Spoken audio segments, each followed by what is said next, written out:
मेरे प्रिय आत्मन,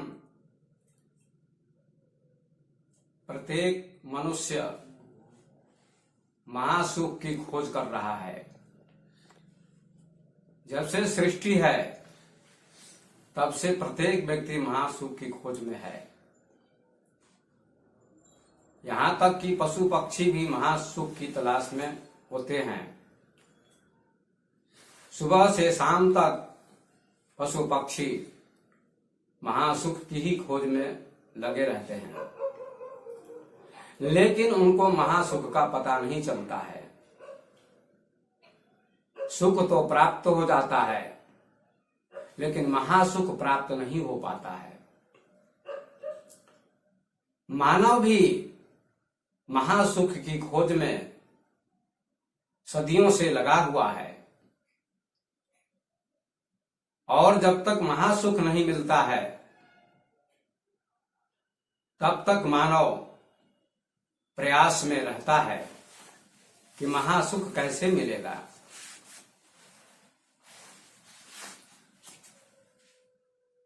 हर व्यक्ति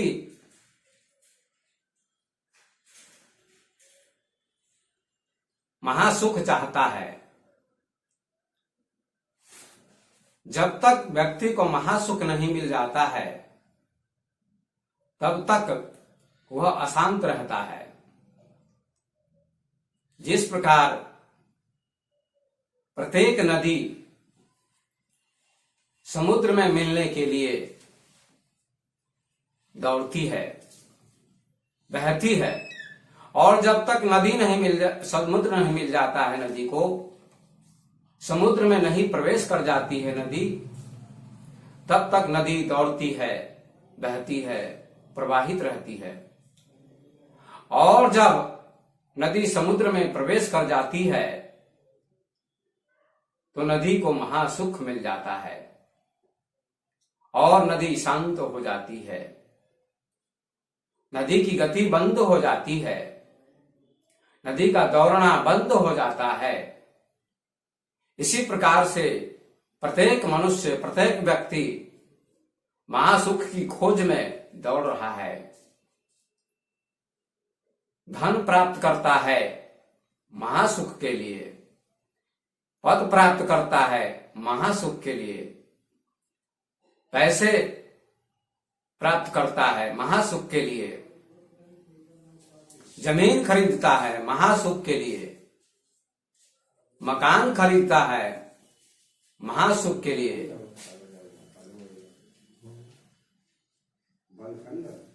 बैंक बैलेंस करता है महासुख के लिए, कपड़े खरीदता है महासुख के लिए, सोना चांदी खरीदता है महासुख के लिए, हीरे मोतियों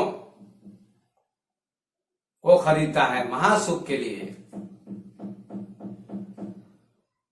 टेलीविजन खरीदता है महासुख के लिए,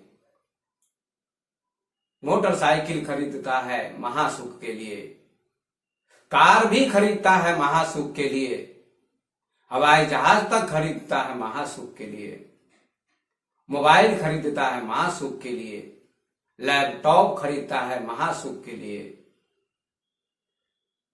हजारों चीजें व्यक्ति इकट्ठा करता है, हजारों चीजों को संग्रह करता है, हजारों सुविधाएं प्राप्त हो जाती हैं महासुख के लिए। विवाह करता है महासुख के लिए कि हमें महासुख मिलेगा।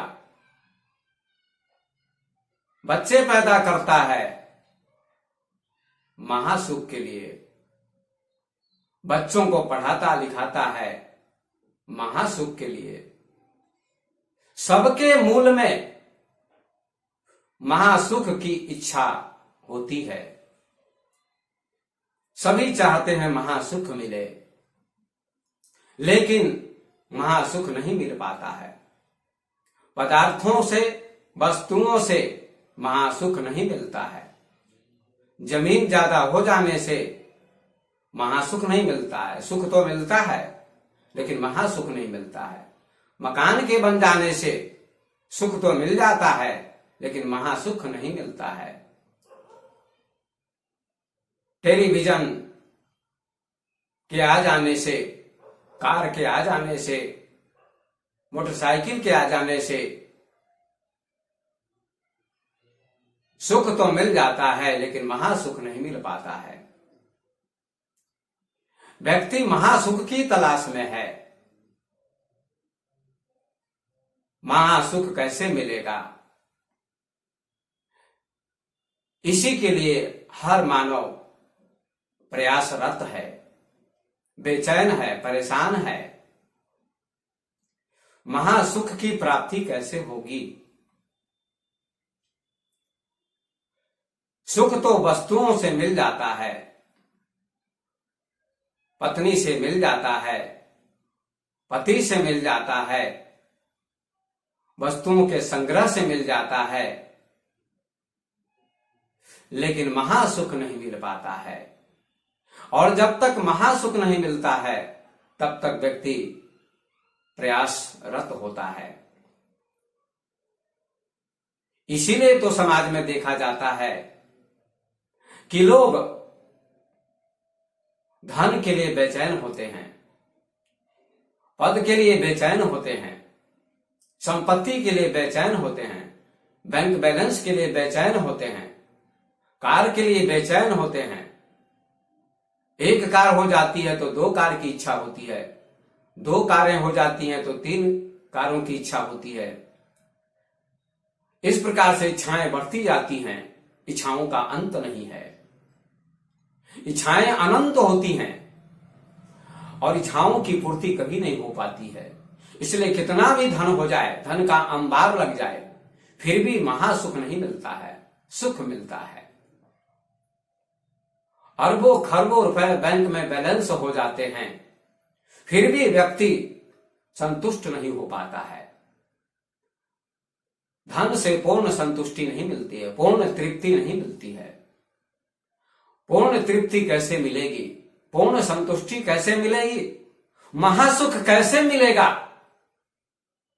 इसका मार्ग लोग नहीं जानते, इसका रास्ता लोग नहीं जानते, इसकी विधि लोग नहीं जानते।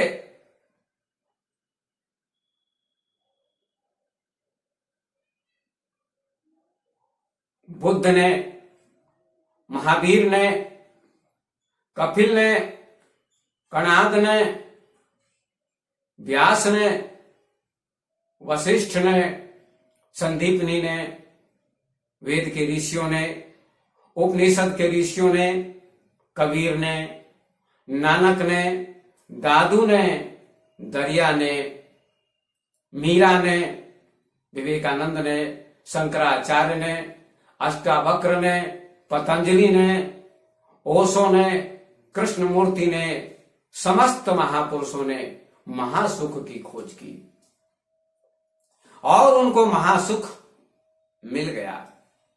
जब महासुख मिल जाता है तो सुख फीका हो जाता है। महासुख की उपलब्धि हो जाती है तो पदार्थों के सुख फीके हो जाते हैं। जिस प्रकार सूर्योदय होने के बाद रात मिट जाती है, तारे छुप जाते हैं, अंधेरा मिट जाता है, दिन हो जाता है, प्रकाश हो जाता है, लेकिन जब तक सूर्योदय नहीं होता है तब तक रात रहती है।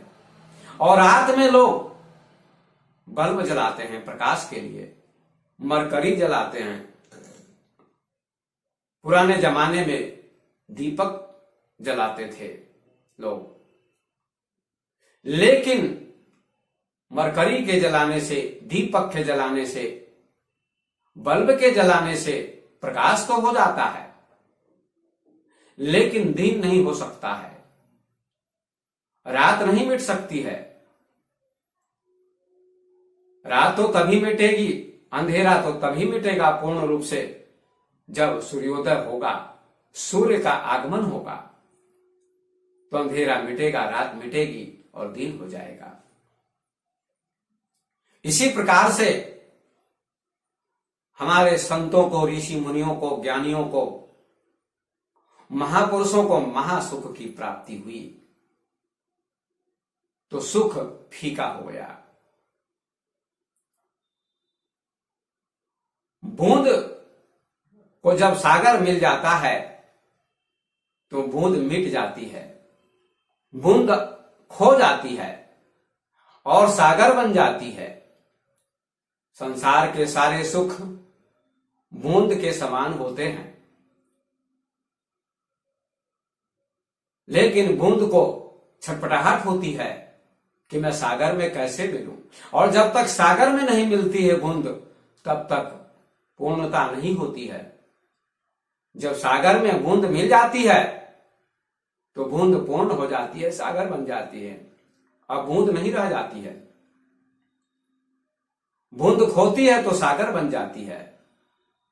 पाने के लिए खोना पड़ता है। इसी प्रकार से हमारे समस्त ज्ञानियों ने, ऋषियों ने, महापुरुषों ने महासुख की खोज की।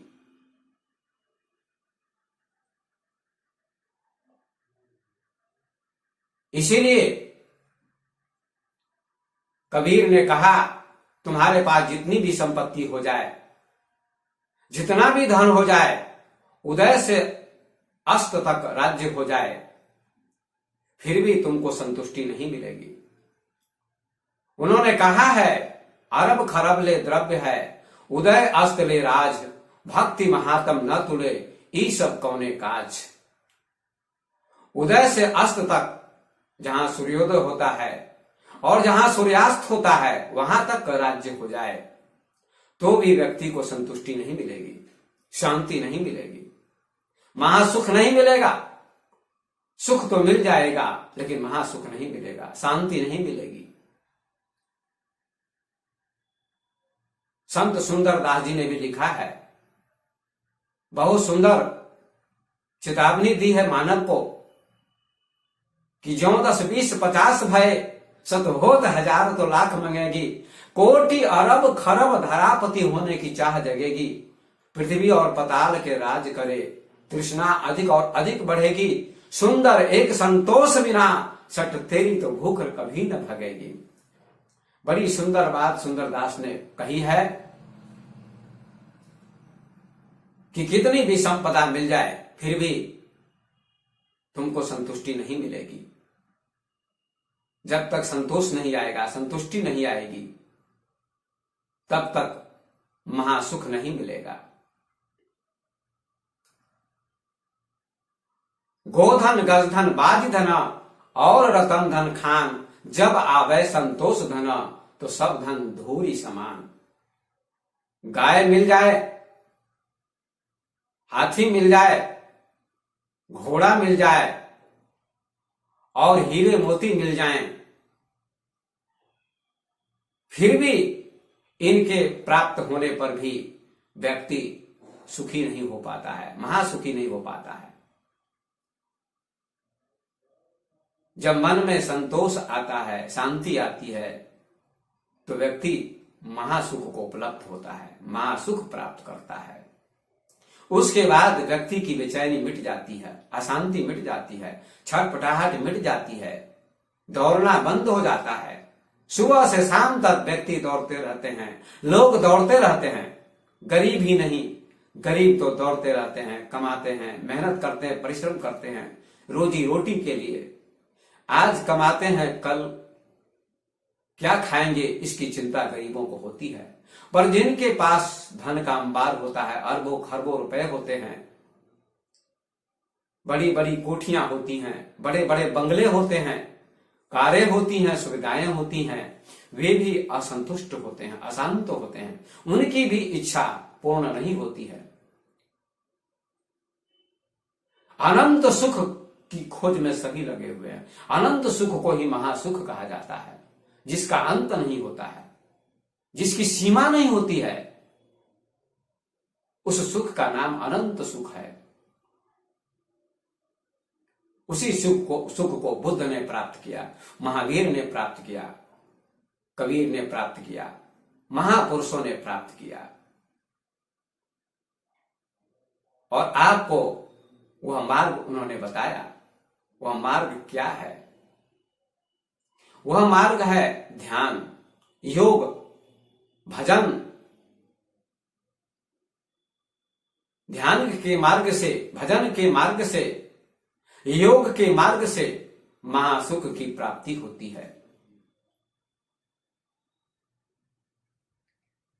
इसलिए बड़े बड़े सेठ भी, बड़े बड़े धनी भी दुखी रहते हैं, चिंतित रहते हैं। चिंता खाती है। कहते हैं हमारे बेटे को नौकरी नहीं लगी।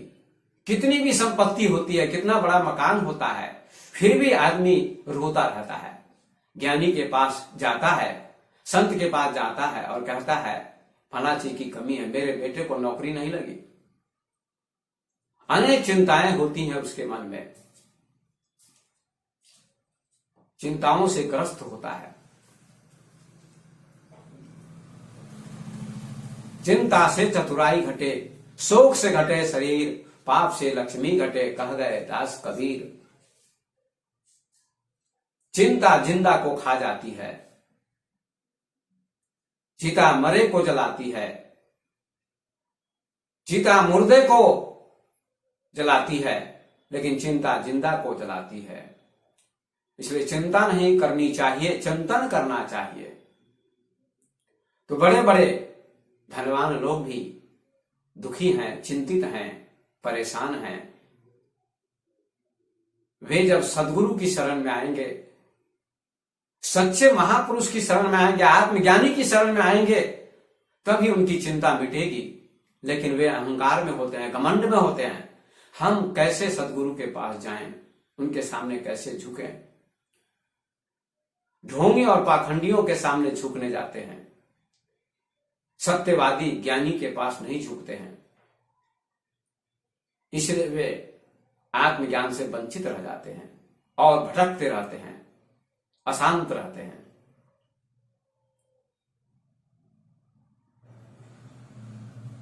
कोई बहुत बड़ा धनी था, उसके पास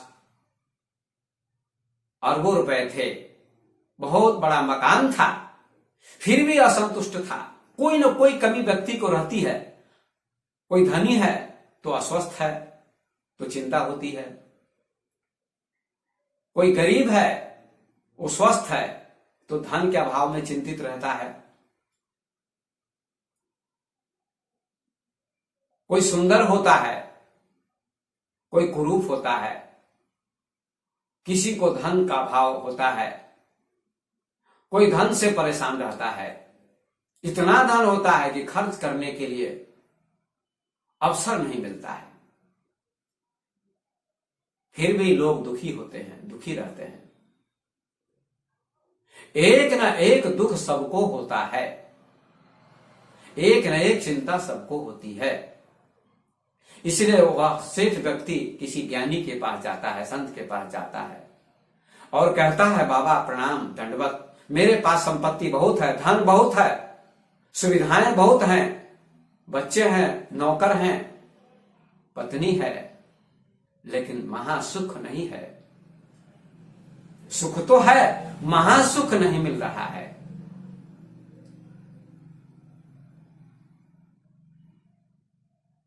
जिस सुख को पाने के बाद व्यक्ति सदैव के लिए चिंता मुक्त हो जाता है। बुद्ध चिंता मुक्त हो गए, महावीर चिंता मुक्त हो गए, कबीर चिंता मुक्त हो गए, शंकराचार्य चिंता मुक्त हो गए, दादू दरिया चिंता मुक्त हो गए, अष्टावक्र चिंता मुक्त हो गए। सारे महापुरुष चिंता मुक्त हो गए, क्योंकि उनको महासुख मिला। इसलिए उस सेठ ने संत से निवेदन किया कि महासुख कैसे मिलेगा, हम तो असंतुष्ट हैं, दुखी हैं, धन के होते हुए भी। उसने कहा क्या हाल कहूं अपने घर का, सुख है तो लेकिन चैन नहीं। क्या हाल कहूं अपने घर का, क्या हाल कहूं अपने घर का, सुख तो है लेकिन चैन नहीं। घर में बहुए और बच्चे हैं, सेठ कहता है संत से, घर में बहुए और बच्चे हैं, नौकर भी अच्छे अच्छे हैं, घर में बहुए और बच्चे हैं, नौकर भी अच्छे अच्छे हैं। मौजों के भरे समुंदर हैं, मौजों के भरे समुंदर हैं, सुख तो है लेकिन चैन नहीं, सुख तो है लेकिन चैन नहीं। क्या हाल कहूँ अपने घर का, सुख तो है लेकिन चैन नहीं। क्या हाल कहूँ अपने घर का, क्या हाल कहूँ अपने घर का, सुख तो है लेकिन चैन नहीं। सुख तो है, चैन माने शांति नहीं है, महासुख नहीं है, परमात्मा का सुख नहीं, भक्ति का सुख नहीं है, ध्यान का सुख नहीं है, भजन का सुख नहीं है। वो महासुख कैसे मिलेगा? यही सेठ कहता है। भोजन भी अच्छे मिलते हैं, बिजली के पंखे चलते हैं, भोजन भी अच्छे मिलते हैं, बिजली के पंखे चलते हैं। टीवी थर्मस फ्रीजों में, टीवी थर्मस फ्रीजों में, सुख तो है लेकिन चैन नहीं। बाबा, टीवी थर्मस फ्रीजों में, सुख तो है लेकिन चैन नहीं। क्या हाल कहूँ अपने घर का, सुख तो है लेकिन चैन नहीं। है नशा चढ़ा बढ़ते धन का, है नशा चढ़ा बढ़ते धन का, तिस पर भी मान बड़ापन का। लोगों के मन में धन का नशा चढ़ा रहता है। सबको नशा होता है, किसी को धन का नशा होता है, किसी को पद का नशा होता है, किसी को शरीर का नशा होता है, किसी को पैसे का नशा होता है। सबके पास कुछ न कुछ नशा होता है और नशे में लोग अंधे होते हैं, कुछ दिखता नहीं। और मान बड़प्पन की इच्छा होती है, सामाजिक प्रतिष्ठा की इच्छा होती है। समाज में हमारी प्रतिष्ठा हो, हमारी प्रसिद्धि हो, हमारा सम्मान हो, हमारा आदर हो। सामाजिक आदर मृत्यु के समय में मिट जाएगा। सामाजिक प्रतिष्ठा जो आपको मिलती है वह मृत्यु के समय में वो प्रतिष्ठा मिट जाएगी। पद, धन सबको मृत्यु मिटा देगी।